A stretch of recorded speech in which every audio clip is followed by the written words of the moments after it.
Hello everyone, welcome back to my channel. सभी बड़ों को मेरा प्रणाम, छोटों को मेरा ढेर सारा प्यार। तो कल तक की मेरी वीडियो में मैंने आप सबके साथ शेयर किया था कि कैसे हमको पापा की रेकरेंस के बारे में पता चला एंड उसके बाद क्या क्या हुआ। मम्मी पापा मुंबई गए थे टाटा में कंसल्ट करने। आज मैं आपको उसके आगे की कहानी बताती हूँ। तो मुंबई में जब मम्मी पापा पहुँचे तो जैसे कि हमको आगरा वाला डॉक्टर इन्फॉर्म कर चुके थे कि जो भी कुछ दिक्कत हो रही थी पापा को वो कैंसर के रेकरेंस की वजह से ही हो रही थी। तो फिर एंड वो बहुत ही ज़्यादा एडवांस स्टेज पर है, बहुत ही अग्रेसिव है।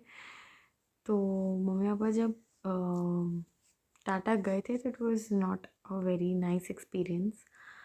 वहाँ जाने के बाद एक फ़ाइल बनती है, कई सारे टेस्ट्स होते हैं। वो सारे टेस्ट्स वगैरह होने में ना काफ़ी टाइम लग जाता है, अराउंड 8-10 डेज़। मतलब if not 8-10 days then at least a week लग जाता है आपको डॉक्टर को कंसल्ट करने के पहले। तो पापा की फ़ाइल बनी, पापा के टेस्ट एंड ऑल हुए। तो जब डॉक्टर से कंसल्ट करने गए तो मम्मी केबिन में अकेले गई थी पहले एंड पापा बाहर ही थे। तो डॉक्टर टोल्ड मम्मी कि हम बहुत लेट हो गए हैं टाटा जाने में and that there is nothing that can be done. And तो मम्मी ने पूछा कि हमारे पास कितना टाइम है। तो उन्होंने बोला 4-6 महीने। Then mummy suggested chemo. उन्होंने कहा कीमो करा लो तो 7-8 महीने हो जाएंगे। और मैंने बोला immunotherapy, if we go for immunotherapy तो उन्होंने बोला कि अगर इम्यूनोथेरेपी भी करा लो तो 1-1.5 साल, मतलब उससे ज़्यादा नहीं होगा बिकॉज़ बहुत अग्रेसिव है एंड बहुत तेज़ी से आगे बढ़ रहा था कैंसर। तो अब ये सब जब हो रहा था ना तो मम्मी पापा मुंबई में अकेले थे। There was no one with them, बस वही दोनों थे। मैं और मेरी बहन हम लोग आगरा में थे, मेरे ग्रैंड पेरेंट्स अपने घर पर थे। तो बहुत ना, मतलब मैं आज तक ये सोचती हूँ कि जिस दिन मम्मी पापा को ये पता चला, मम्मी पापा ने हमको उस दिन नहीं बताया था। मम्मी पापा उसके अराउंड 15-20 डेज़ बाद आगरा आए थे। तो उन लोगों ने हमको तब बताया था। और इस ट्रूली कमेंडेबल कैसे मम्मा पापा ने हर चीज़ को संभाला, हर सिचुएशन को कैसे उन्होंने डील किया। मुंबई में जब टाटा से there was no hope, there was no वो होता है ना, एक रे ऑफ लाइट हमें नहीं दिखी। तो एक डॉक्टर के बारे में पता चला मुंबई में जो कि was a fraud doctor. To be honest, I'll use this term on only. उसने क्या किया कि I won't even blame पापा. What he did was कि उसने ना पापा से बात करके, बहुत मीठी मीठी बातें करके पापा को ना ऐसे ट्रैप सा कर लिया। पापा के मतलब कि ऐसे कैसे हो सकता है, टाटा ऐसे कैसे बोल सकता है, ऐसे तो कोई डॉक्टर भगवान नहीं होता, which is all true. But then जब किसी इंसान को ना कहीं से भी उम्मीद नहीं मिलती, कहीं से भी कोई रास्ता नहीं मिलता, वो भी एक ऐसे इंसान को जिसके अंदर विल टू लिव बहुत ज़्यादा है, तो उनको तो ऐसा लगता है कि जो भी रास्ता मिले, जो भी कुछ करना पड़े, मैं करने को तैयार हूँ। उसने पापा को होम्योपैथिक ट्रीटमेंट देना शुरू किया एंड उन्होंने बोला कि it is on some latest nuclear technology और ऐसे ऐसे करके। सो एंड काफ़ी एक्सपेंसिव दवाई थी। Now every treatment related to cancer is very expensive. The money flows like water flowing in the river. But वही होता है ना कि आप अपने पेशेंट को ठीक करने के लिए कुछ भी करने को तैयार होते हो कि हमारा इंसान ठीक हो जाए। पैसा तो क्या है, आज है कल नहीं है, हाथ का मैल है। वो दवाइयाँ ली पापा ने एंड मम्मी और मैं और हम लोग को ना स्टार्टिंग से ही कुछ गड़बड़ लग रहा था कि देयर इज़ समथिंग जो कि प्रॉब्लमेटिक है, बट वही है कि हाउ डू वी टेल पापा कि we are not sure.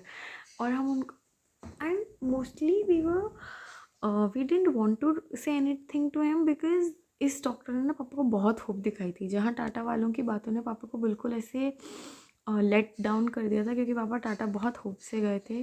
And वहाँ से जो पापा की थोड़ी बहुत उम्मीद टूटी भी थी, वो इस डॉक्टर ने वापस काफ़ी अच्छे से खड़ी कर दी थी। तो वी वर लाइक कि चलो ठीक है, होप और विल और पॉजिटिव एटीट्यूड की वजह से भी अगर पापा की हेल्थ में कुछ इम्प्रूवमेंट मिलता है, we are fine with it. हमें पैसे से कोई प्रॉब्लम नहीं थी, पैसा पैसा खर्च करने से हमको कोई प्रॉब्लम नहीं थी। जस्ट कि उस टाइम पे हमें बस पापा को होपफुल देखना था, हमें पापा को ऐसे ना हार मानते हुए देख नहीं पा रहे थे हम लोग। फिर at the same time mummy papa Nashik गए थे त्र्यंबकेश्वर जी के दर्शन करने। तो वहाँ पर एक और हमको मिले थे जो कि आयुर्वेदिक जड़ी बूटियों से इलाज ट्रीटमेंट करते हैं कैंसर का। अब इट्स ट्रू कि दोज मेडिसिन्स वर्क।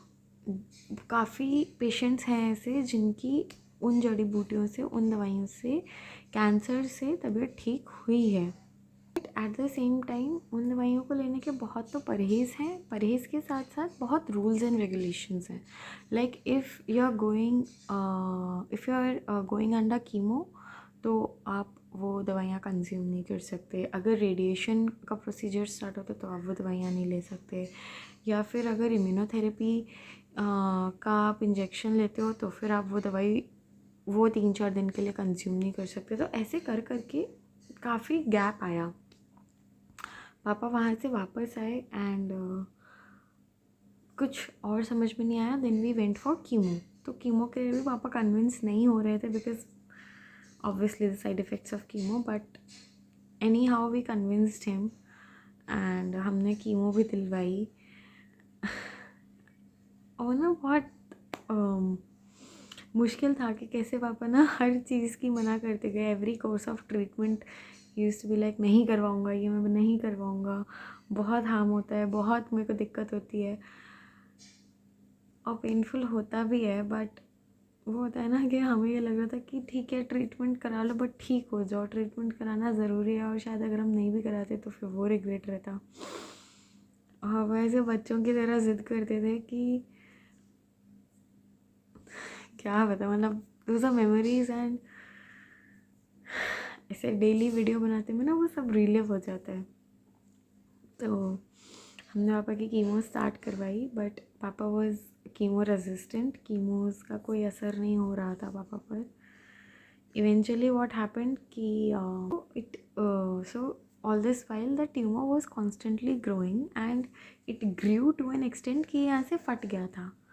जब ये यहाँ से फटा तो there was blood, there was pus, there were bodily fluids that used to ooze out and there was nothing that we could do about it। हम बस उसको ड्रेसिंग करके रखते थे एंड बहुत ही पेनफुल होता था। Not just to look at, हमको देखने में और वैसे इतना प्रॉब्लम नहीं होता था because it was our father, मेरे पापा के बारे में था। एंड हमको चोट लगती थी तो कभी पापा ने ऐसे नहीं किया होगा, आई एम श्योर। बट हमें ज़्यादा चिंता होती थी पापा के लिए बिकॉज पापा को खुद को शीशे में देखना, अच्छे से तैयार होके रहना, प्रॉपर ड्रेस्ड अप रहना, लाइक बेल्ट से मैचिंग के शूज़ होने चाहिए, क्लोथ्स प्रॉपरली आयरनड होने चाहिए। And like he was fond of looking himself in the mirror. But इसका ना इतना जैसा मुझे लगता है इसका इतना फिज़िकल इम्पैक्ट नहीं था पापा के ऊपर जितना साइकोलॉजिकल इम्पैक्ट पड़ रहा था। बट कुछ हम कर भी नहीं पा रहे थे। Then we went to Faridabad after Mumbai, after taking treatment from Agra, we went to Faridabad में the doctors amazing team, amazing people, like they were gems at heart. So they started treating papa one of our doctors suggested immunotherapy and immunotherapy showed wonderful results. मतलब ये जो पूरा इतना बड़ा wound था वो last में सिर्फ इतना सा रह गया था. The results were so good and it was like amazing results and everything. जब इम्यूनोथेरेपी के रिज़ल्ट्स दिखने शुरू हुए धीरे, एंड इम्यूनोथेरेपी के रिज़ल्ट्स भी आफ्टर 4 सिटिंग्स ऑफ इम्यूनोथेरेपी के बाद दिखने शुरू हुए. And we had taken total 8 chemotherapy 8 immunotherapy injections we had taken. And जब तक वो 4 इंजेक्शंस का भी असर नहीं दिख रहा था ना, ये इतना ज़्यादा बढ़ गया था, इतना ज़्यादा स्वेलिंग रहता था, इतना ये पूरा लाल रहता था कि पापा की लेफ़्ट साइड की आँख भी पूरी बंद हो गई थी एंड मुंह खुलता नहीं था. Papa use to be on oral diet and oral भी बहुत मुश्किल से स्ट्रॉ से ही यूज़ टू टेक. एंड ये सब कुछ इतना मुश्किल था, इतना प्रॉब्लम होता था, इतना पापा को दर्द होता था और पापा को दर्द में देख के हमको इतनी तकलीफ़ होती थी. बट देन उस टाइम पर हम होपफुल और रहने के अलावा या पापा के सामने नॉर्मल रहने के अलावा कुछ कर नहीं सकते थे. तो आज जो मैंने ये वीडियो बनाई ना, ये मैंने इसलिए बनाई कि आज मैं याद कर रही थी कि कैसे कैसे मैं पापा की ड्रेसिंग बहुत करवाई है. मैं पापा का बहुत इस चीज़ में साथ दिया. मम्मी होती थी मोस्ट ऑफ द टाइम्स, प्रिया ने भी करवाई है. कि कैसे पेशेंट का ना ब्लड या पस देख के आई नो घबराहट होती है, बहुत से लोग डर भी जाते हैं, बट घबराना नहीं होता है उस टाइम पे. आप पेशेंट को ये नहीं शो कर सकते कि कुछ एबनॉर्मल हो रहा है उनकी बॉडी के साथ या कोई डिफ़ॉर्मिटी आ रही है उनकी बॉडी में, बिकॉज़ जो हो रहा है दिख तो उन्हें भी रहा है, बिकॉज उन्हीं के शरीर के साथ हो रहा है. फील उनको जितना हो रहा है उतना और किसी को भी नहीं हो रहा. काफ़ी लोगों ने बोला कि पापा का चेहरा नहीं देखा जाता है उनसे और उन्हें घबराहट होती है या पापा कितने कष्ट में हैं. बट एक्चुअली जो आपके वेल विशर्स होते हैं ना, जो आपके लव्ड वंस होते हैं, उन लोगों की उस टाइम पे सबसे ज़्यादा ज़रूरत होती है पेशेंट को नॉर्मल फील कराने के लिए. हम कॉन्स्टेंटली पापा से बोलते थे कि हमें नहीं परवाह है कि आप क्या कैसे ब्लड निकल रहा है या क्या डिफ़ॉर्मिटी है या क्या वुंड है या कुछ भी, तो आपको भी कॉन्शियस होने की ज़रूरत नहीं है. You are very brave. आप इतनी बड़ी लड़ाई लड़ रहे हो और आपको तो इस चीज़ पे प्राउड फील होना चाहिए कि this wound, this scar is from one of the biggest battles that you're fighting of your life. तो हम पापा के सामने इतना नॉर्मल एक्ट करते थे. हाँ, पापा की ड्रेसिंग हम करवाते थे, हम पापा की ड्रेसिंग का ध्यान रखते थे, but at the same time हम ब्लड को देख के नहीं घबराते थे. नहीं, हम बहुत स्मेल भी आता था बिकॉज पस डिस्चार्ज होता था. हम उसमें भी we used to be so comfortable around him, because patient को कंफर्टेबल फील कराना इतना इम्पॉर्टेंट होता है ना उस टाइम पे. पेशेंट को अगर ये फील होने लगा कि धीरे धीरे he is getting out of the society, या उनको अगर सिक्लूडेड फील होने लगा, या उनको अगर ये लगने लगा कि now he is having an abnormality and due to which he is not considered a normal part of the society, उससे ज़्यादा बुरा कुछ नहीं हो सकता. डेली का रूटीन होना चाहिए. डेली आपका जो दिनचर्या रहती है वही रहनी चाहिए, just to make the person feel alive, just to make the person feel normal, just to make the person feel accepted and loved.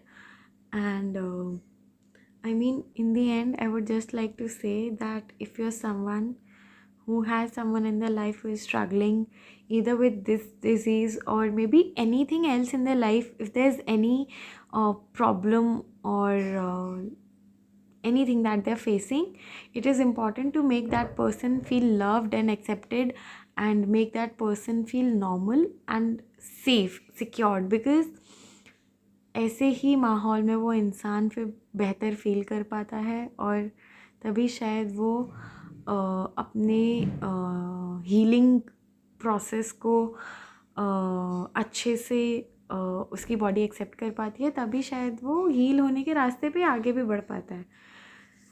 अगर वो इंसान यही सब सोच के कॉन्शियस होता रहेगा कि मेरा चेहरा कैसा हो गया या मेरे ये हो गया या ये हो गया, I don't think that person can heal properly. अगर वो फिजिकली हील हो भी जाएंगे, there will be those wounds on that person's mental health. So it is important to act normal and make the patient feel loved and accepted and safe and secure. Thank you. आज के लिए बस इतना ही. मिलते हैं कल.